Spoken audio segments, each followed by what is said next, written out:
Welcome to the State of the Nation. I'm your host, Mike Sham.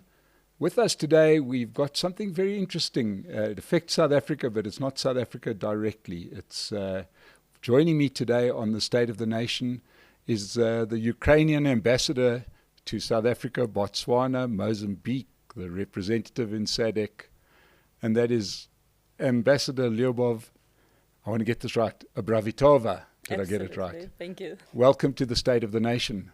Good day. And we really, as I said when I invited you to come here, South Africa has put themselves squarely in within the outcome of what is going on in your country. And so the reason that I wanted you to have you over here is to get a sense from you, from a Ukrainian perspective, so we can find out a little bit more about how things are going and how things could end up going with, as the Russians call it, the special military operation. And 3 day special operation. Yeah. Now, the rest of the world, except for South Africa, would see it as an invasion, which is when one sovereign country sort of sends men and machinery and starts shooting and firing and bombing other countries. That seems to me to be an absolute an invasion. But it's obviously been a terrible time for Ukraine, right? And started off early in 2022 and has now taken a very different route to, I think, what a lot of people thought and what a lot of people have planned. As you said, initially from the Russian side, it was meant to be a 3-day stroll through the Ukrainian wheat fields, and people were going to meet them with flowers. That was the expectation, wasn't it? Absolutely. Yeah, I think that Putin and his proxy, Belarus, they didn't anticipate what they were going to face when they decided to invade Ukraine. For us, it was not the beginning of war. The war started in 2014 when they annexed Crimea and they invaded already Donbass at that time, the eastern part of Ukraine, for those who don't know. So before the start of invasion, before the 24th of February last year, Ukraine already lost thousands of people killed during the invasion since 2014. A lot of people, we're counting in millions, were internally displaced. So for us, it was just a matter of time when Russians would go to the open invasion. And we were not sitting and waiting. We were believing in international law. We were believing in international organizations. We were appealing on every possible platforms to protect us, to use the legal instruments. We were participating in absolutely absurd Minsk agreements that afterwards Russians were trying to reverse, as usually against us, saying that we were not committing. This is the very funny story that I'm hearing a lot in African countries of our responsibility.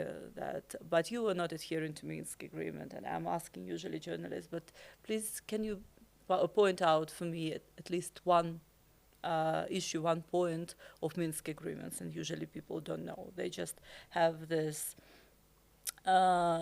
picture of something was not adhered, but what particularly no one knows. Putin didn't anticipate anything. That Ukraine will be united, that Ukrainians will stand together, that Ukrainians will not be running away, and that Europe will be united. That Europe that was quite weak on the eve of invasion in terms of the unity, suddenly became very united. The democratic world, when we look at the very first initial vote in the United Nations after invasion, 143 countries supported Ukraine and condemned Russia, which is unprecedented vote since the end of the World War II. Putin didn't anticipate that he will prove to those countries that were not really aware that Ukraine is not Russia. I already call it the special sentence that Putin put Ukraine on the map of South Africa. And yeah, in all this difficult, challenging situation for Ukraine, we see some momentums, some opportunities that we are trying not to miss. So let's go back a step, if we may, because obviously all there's many roots to this conflict. It goes back almost centuries. If one really wants to go that far back, there was obviously terrible incidents in the 1930s. The Holodomor, is that right? That was when the Russians did some fairly unspeakable things to the Ukrainian population by basically taking the food supply out of Ukraine and at the barrel of a gun, and caused mass starvation in Ukraine, which obviously is never going to make for good friends, less than a century later. But I want to roll forward to there, because obviously in the wake of that, you had the Soviet Union, and everybody is now part of the same union. But then, the so-called collapse of the Soviet Union, and Ukraine gets its independence in 1991. And it felt from a distance, even for somebody who watches these things, like those first couple of years, a couple of decades were quite difficult for Ukraine to kind of get its character. There seemed to always be a lot of influence from Russia and a succession of some very African-style leaders by the looks of things when one looks at some of the leadership in those years between 1991 and 2014. It is important to speak about this particular period after USSR collapsed in order to understand what was happening in that part of the world. So imagine 15 countries that were very much interconnected, that were artificially interconnected in order for Moscow to have a total control over them, which means, let's imagine aircraft. You will produce the engine in, for example, Kazakhstan. You will produce the wings in Azerbaijan. You will assemble it in Ukraine. That's how all the economy was built. None of the countries at the stage when the USSR collapsed was able to have its independent industry, to sustain it as an individual player in the international arena. But another side of the coin is that Russia took over all the legacy of USSR very comfortably. It took the place of the permanent member in the United Nations Security Council, though no one ever seen a signature under any document in the United Nations that Russia is becoming that member. So it's still USSR that is figurating there. Meantime, let's take Africa. USSR used to have embassies in almost every country. So Russia just changed the flags from USSR into Russia, while Ukraine, along with other countries, we had to establish our diplomatic relations, we had to build our capacities abroad. And of course, the very first and obvious need was to establish ourselves in the region with our neighbors, with the regional partners. Then, of course, it went to other important countries. As South Africa, you will see that we established our relations not long time ago after we regained our independence in 1991. Though the legacy of what Russia was trying to have from the USSR, particularly what USSR was doing for the African continent in the liberation movement during the struggle with apartheid. That's something that was missing in the minds of people here for a very, very long time. And the control of Russia over Ukraine was very crucial always for Russia. That is why they were trying to make sure that they will sustain it for many years ahead. Now we see that probably it was the long-standing plan for them how they would be doing that. You remember that Ukraine owned, after the collapse of USSR, the third largest nuclear arsenal in the world. So yes, we're sharing this page of history with South Africa, Yes. with small capacity in nuclear of South Africa, but abandoned peacefully its arsenal. But Ukraine, under the guarantees of Russian Federation and USA and Great Britain, we abandoned our third largest arsenal in the world.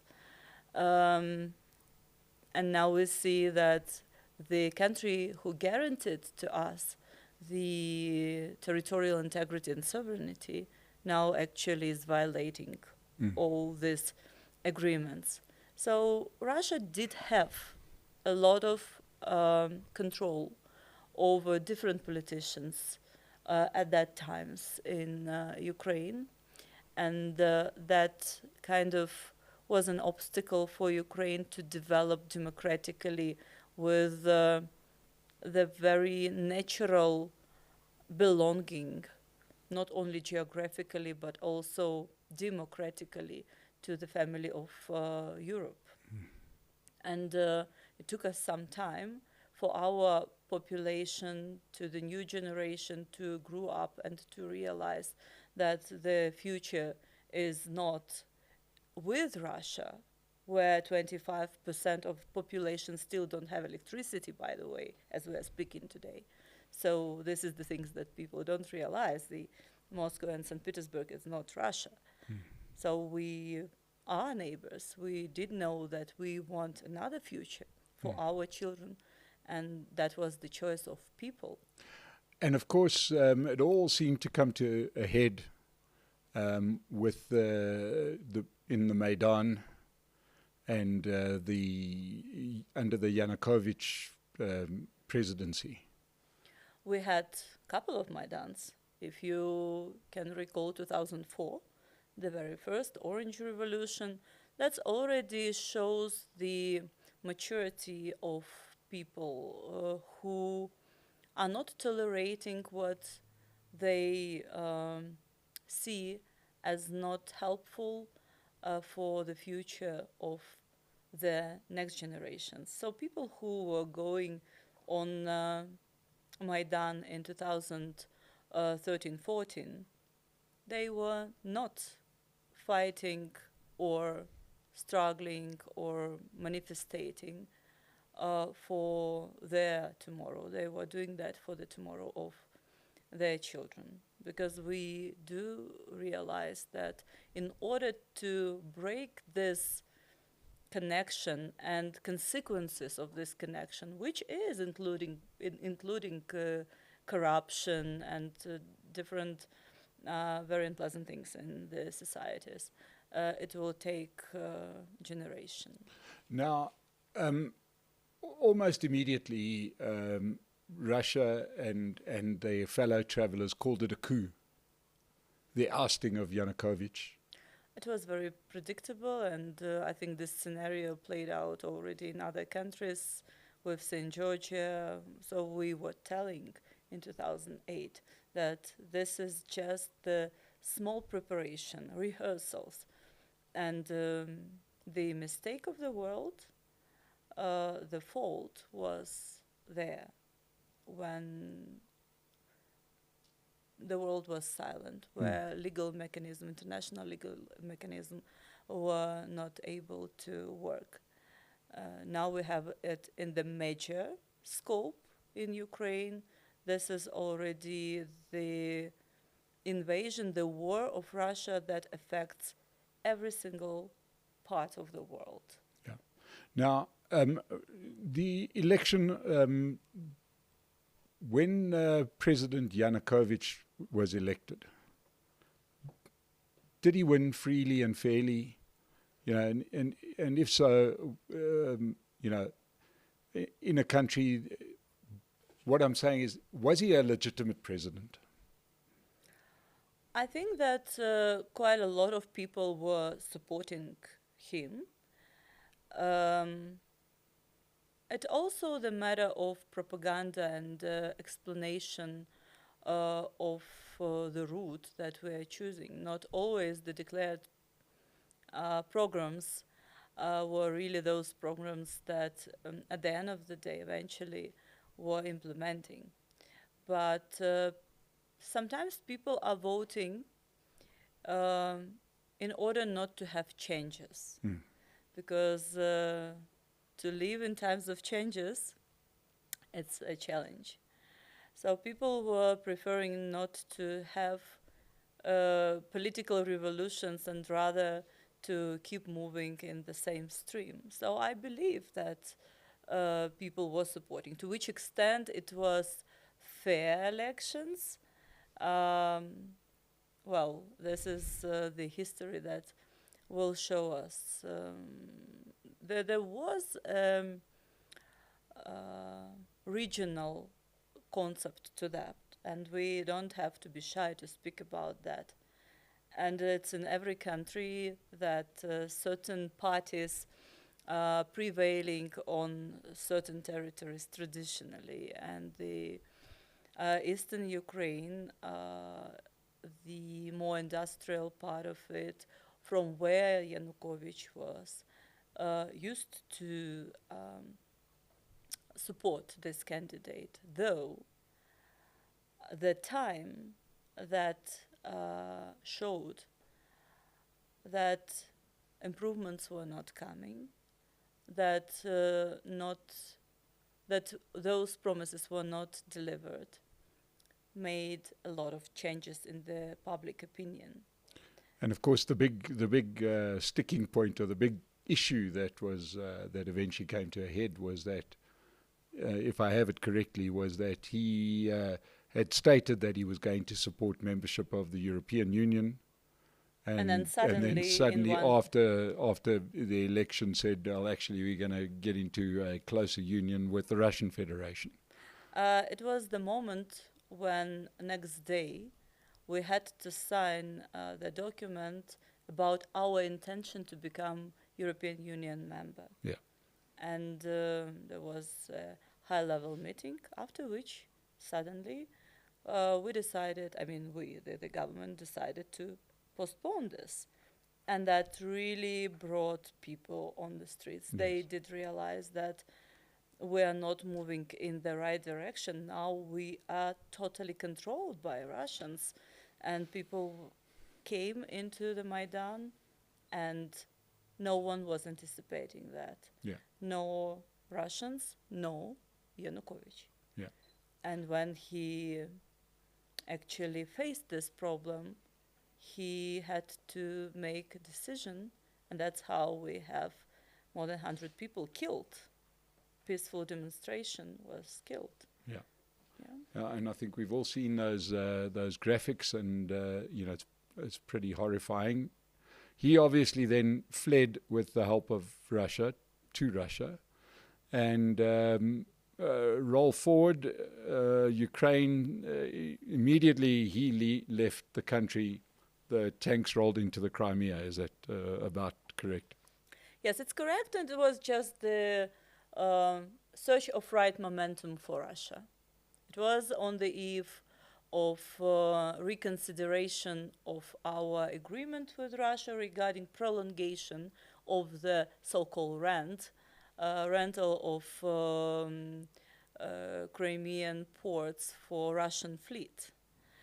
And the Maidan showed that the public opinion was not in support of that anymore. So the only way for Russians to still keep being able to allocate their fleet there was to invade Crimea. And the way how it was done, under the guns of different weapons, when people had to go for the referendum, so-called referendum, with no observers, and then immediately declare this the part of Russian Federation.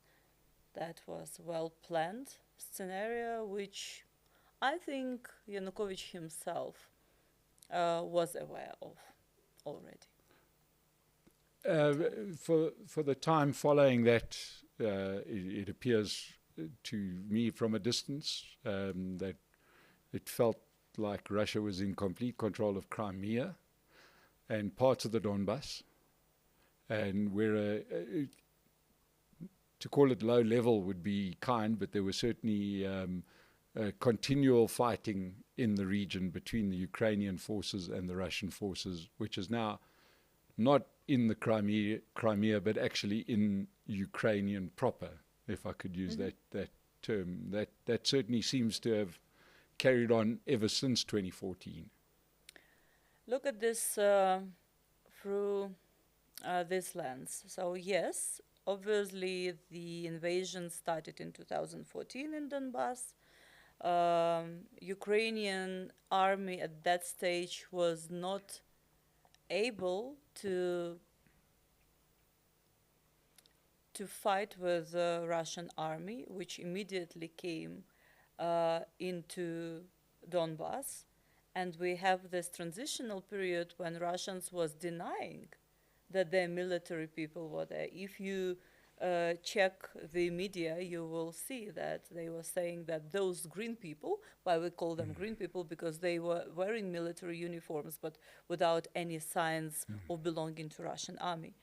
So only later they did acknowledge that it was Russian army representatives. So at that stage it was very difficult for Ukraine to make a decision what we are going to do. This is our land, these are our people, but Russians were very good in using the previous scenarios that they did in other countries of post-Soviet space, when they were bringing a lot of Russian population into those areas, including businesses, but at the same time taking out of those territories different facilities and factories and plants, just everything, looting the land completely. That's where I started in the beginning, how we had millions of internally displaced people because people were trying to run away and not all of them were able to do so.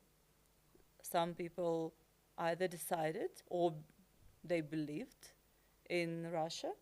Some people were not able physically or didn't want to leave their parents or their houses, and they had to decide for themselves whether they were going to collaborate with those occupation forces or probably they would not survive. And this was happening for 8 years. And in this time, as within Ukraine, certainly from your perspective, would you have regarded that as territory to reclaim, or was there almost an agreement to kind of, hand it over to the Russians? Or no, of course no, because we all live in the 21st century with the boundaries that are recognized internationally, and I guess that after the invasion it was just the fight for legal solution of that problem at that time. That was covered by a lot of propaganda from Russian side, but meantime there was a line, the measurement line between Ukrainian and Russian forces on Ukrainian territory, we have to remember this, where we were trying to keep the ceasefire, though Russians were violating this ceasefire very regularly. And we were calling again and again observers. The OSCE mission was there to come and to see on their own eyes what was happening. And so then we've set the scene for what then happened in 22, 2022 when a full-scale invasion of the country. But what we have to remember that up to that time, Ukrainian army was not weak anymore because we had this ongoing conflict for a long time, and we already knew that we have to protect our land. If we would play the same role that we did before 2022, then the measurement line would moved already to the border of Poland, which means Ukraine probably would not exist. I think it was a very tough decision that had to be taken immediately and urgently. And that's for all the world respects today my president, because this decision was taken. It was high risk, huge risk, but people went after the president and after his decision. They started and have been protecting their land and their rights to survival. Now, I mean, it must have been quite terrifying, because literally within hours of the invasion starting, you literally got jets flying over Kiev. And that must have been quite difficult. This was no longer just a regional battle in the east. It certainly looked like Russia wants to now overrun the whole country and take over. You know, I can tell you from the perspective of ambassador serving in South Africa, because all of us were following the news, and we've seen that 200,000 troops were surrounding Ukraine. And it must be a very expensive exercise to have such drills. So for us, it was obvious that something huge had been planned at that time. The element of unexpectedness was laying in that the partners, being Russia to South Africa, were openly, on all levels, ensuring South Africa, but also all the world, that they were not going to invade. Yes. And the rational minds were still believing that probably it will not happen. That is just was the playing of muscles. Yeah. You know?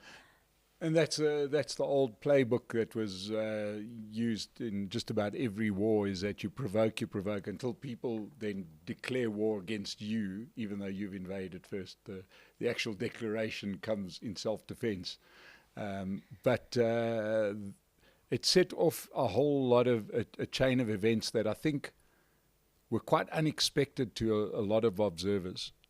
One was, as you mentioned, a far bigger response by the NATO allies. At that point, NATO looked quite weak. They looked not quite up for it, especially the European countries that have become very passive.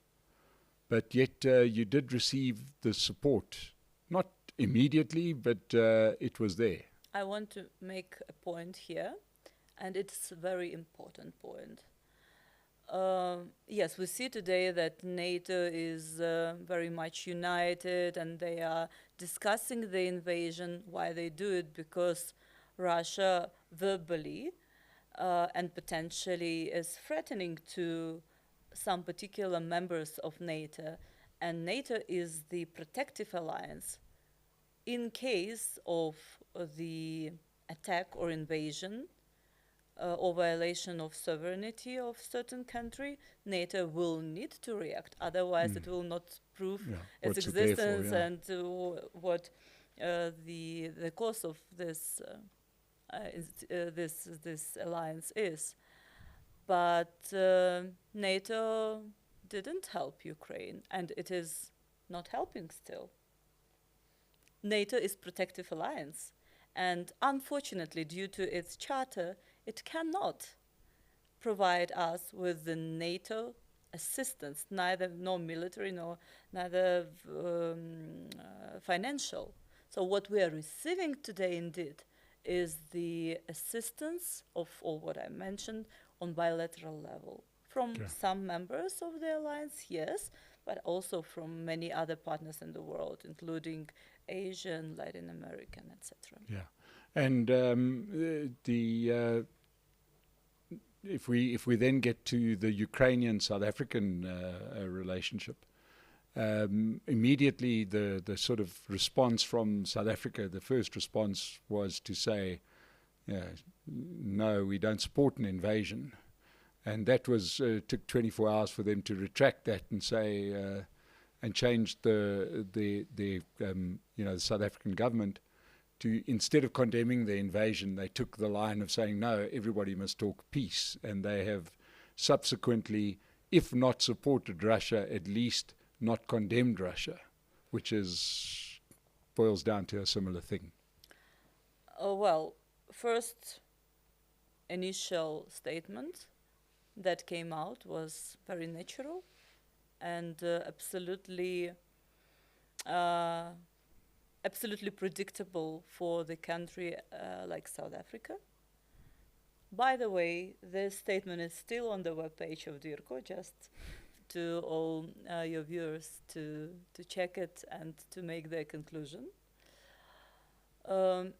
Meantime, the peaceful resolution of any conflict is something that Ukraine always been declared as well. And no one wants peace more than Ukrainians today. It's just that after so many months of fight for the survival, there are certain preconditions on how and when we are going to negotiate peacefully. And this is where probably our views are not coinciding yet with South Africa, and I think it's just a matter of time. We cannot sit and negotiate with Russia while they are bombing our cities, our multi-story houses, and killing our children. At least this must be the precondition. And I think all those countries that are so willing to see peace and stability in the world, those countries that are calling today for negotiations, obliged to call on Russia to stop destroying Ukraine, and after that, definitely to call to withdraw its troops from the sovereign territory of Ukraine, and then to call for negotiations. Easy like that. Now, there's a couple of, obviously it's had massive economic implications, and it's going to continue to have massive implications. I mean, there's been a terrible social cost within Ukraine, and one looks at the pictures that you see on television, and you can just imagine that it's going to take generations to fix up, and that's always a terrible thing. But the Ukrainian economy has certainly been affected, which has affected the rest of the world, because Ukraine was a big supplier of certain agricultural products to the rest of the world. Obviously, for us South Africans, we're amazed that you have electricity and we don't.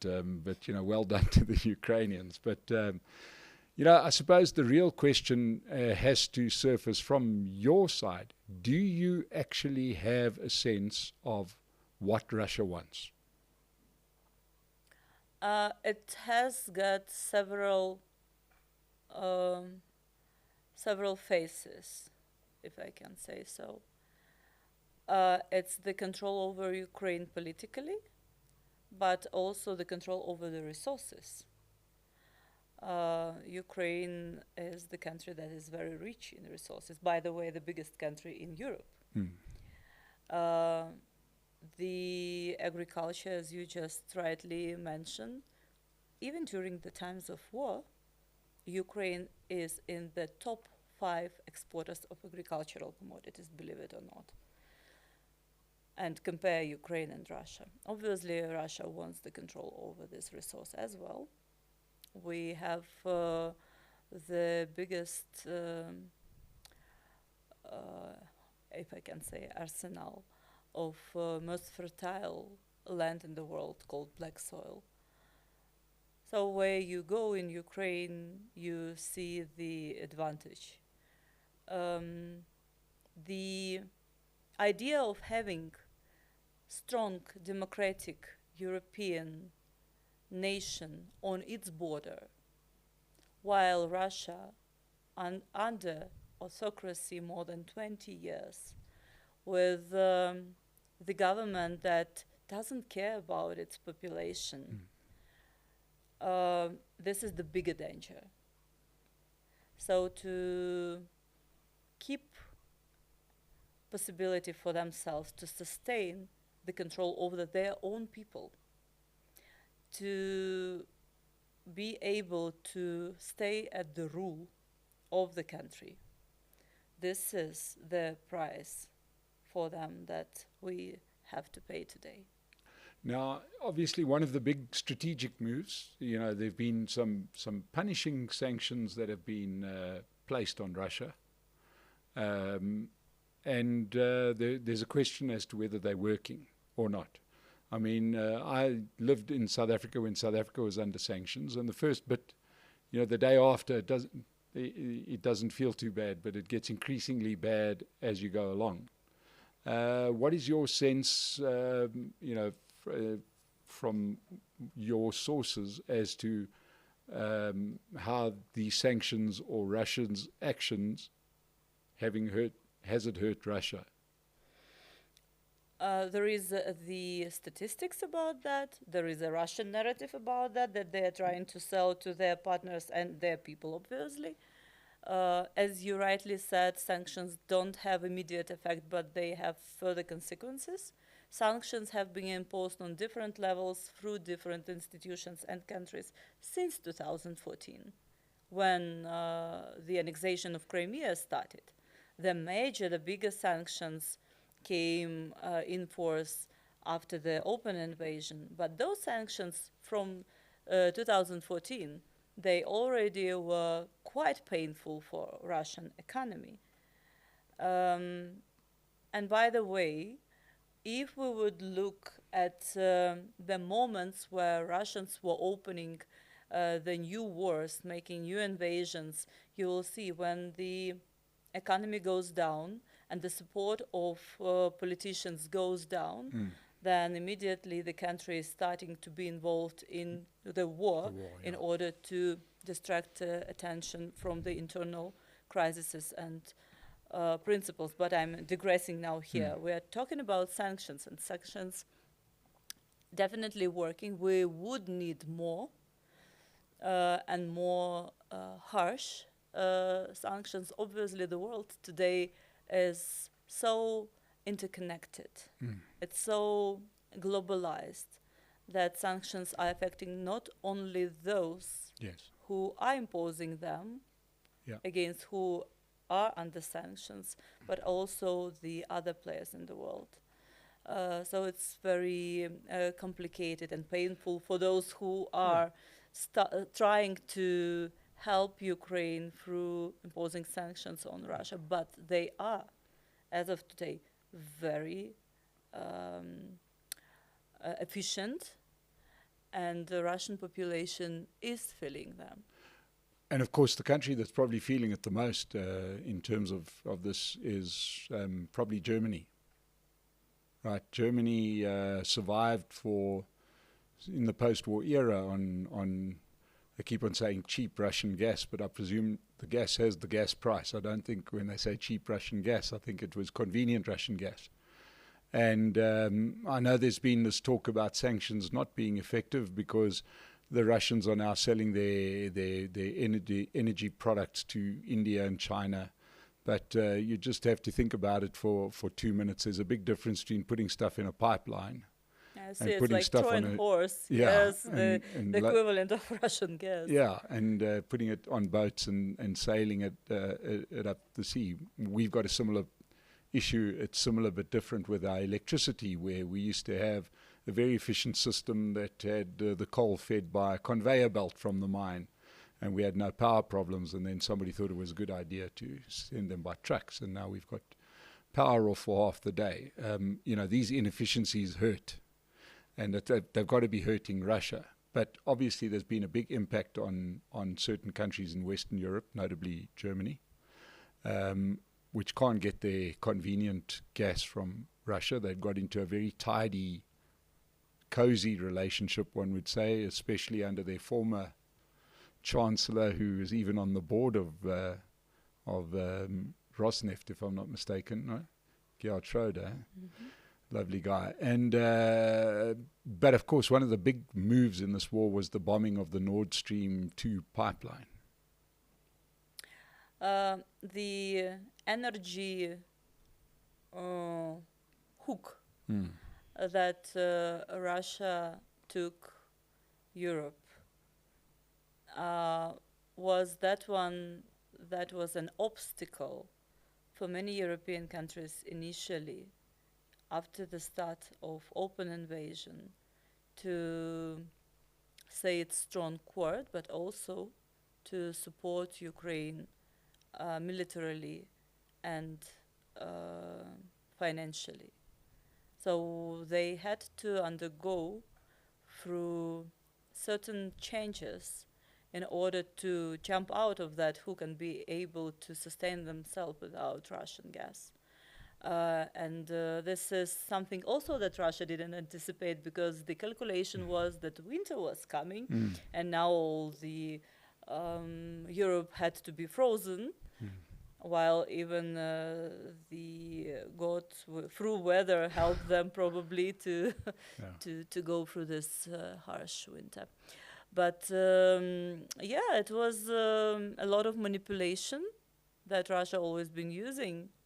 Resource to Europe. And another game that is being played today is when Russia is keeping control over second largest nuclear plant in Ukraine, which is, by the way, delivering power to countries of Europe.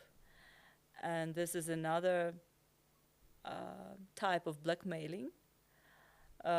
On one hand, you are blackmailing with the energy. On another hand, you are blackmailing with the danger of nuclear disaster that the world have seen already in Ukraine, being in USSR. I'm talking about Chernobyl disaster. So it's real, unfortunately. And of course, there's been the constant sort of whisper of if this goes really badly, we've still got a few of Ukraine's nuclear weapons in our shed that we could maybe throw at the problem, which is, everybody sits in fear of the nuclear war. Well, in my opinion, you don't have to fear a nuclear war, because if it starts, you've got nothing left to fear. It's over. And if you talk about rational decisions, then yes, but if we are talking about Putin, we are not talking about rational decisions, because it is obvious that the person is in agony. He is not able to do the decision that will be aligned with norms and rules. It's not anymore a self-controlled person.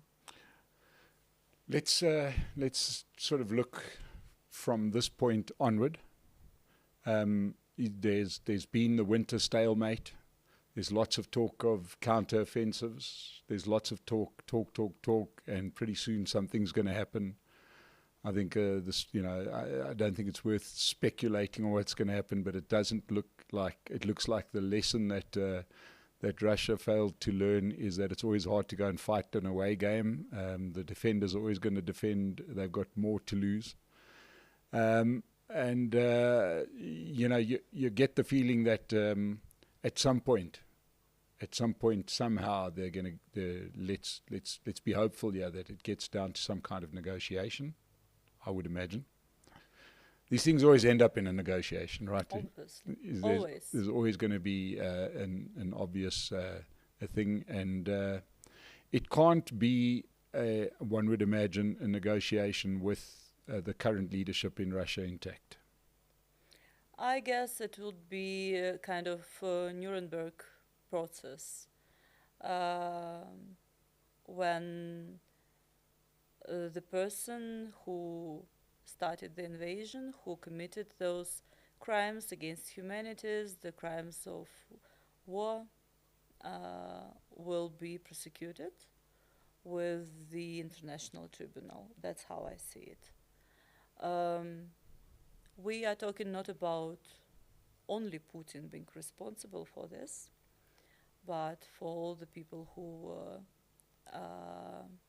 making the decisions and who were providing policies of Putin. Um, we will not speculate about counteroffensive because counteroffensive started already in September and we already regained half of the territories, and we've shown to the world that second largest army in the world appeared to be just a bubble, and that it's not the big army, it's a long army. It is not funny because people are dying on both sides, and those people who sent to Ukraine to fight, they are going for the wrong reasons without having information why they're going there.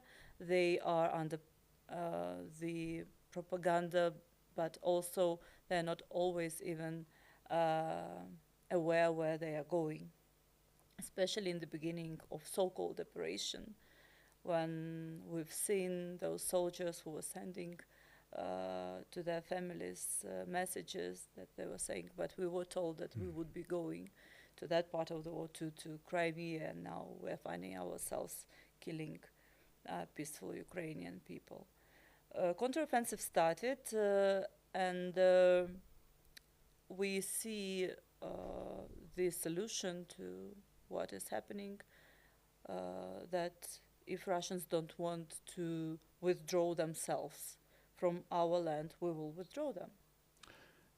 Lastly, Ambassador, and it's not to be a cold-hearted question necessarily, has this whole terrible invasion of your country served to galvanize your country, to create a country? You know, and I say that because certainly South Africa as it exists today was a creation of the Anglo-Boer War and the aftermath of that terrible war. But it feels to me that Ukraine has found a spirit that was perhaps as an external observer not so apparent before. I'll answer you as a South African would answer. Yes. You have a beautiful national flower called Protea. In order Protea to be born again and to be blooming again, once upon a time it had to burn. So how painful it is. Yes, Ukraine had to probably undergo through this in order to reborn again with even better beauty and stronger.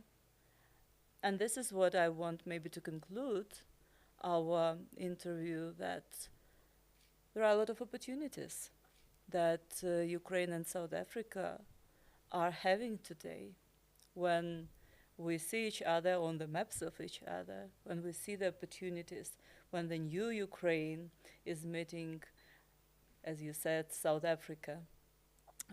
We have to look very optimistically and to try to help to each other to build better future for our people.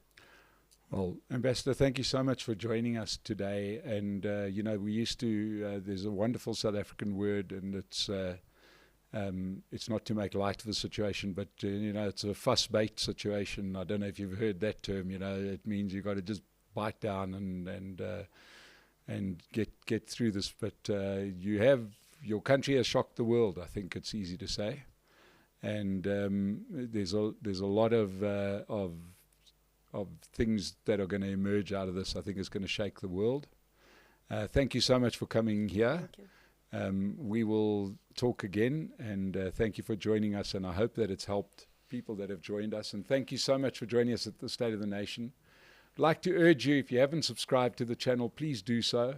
And we're even taking it a step further. We've now got a supporters club. If you would like to support us, hit the join button, and we'll keep on bringing influential people like this to you with these great interviews. So thank you so much for joining us today. To Ambassador Abravitova, thank you so much. Thank you. And we'll see you again next time.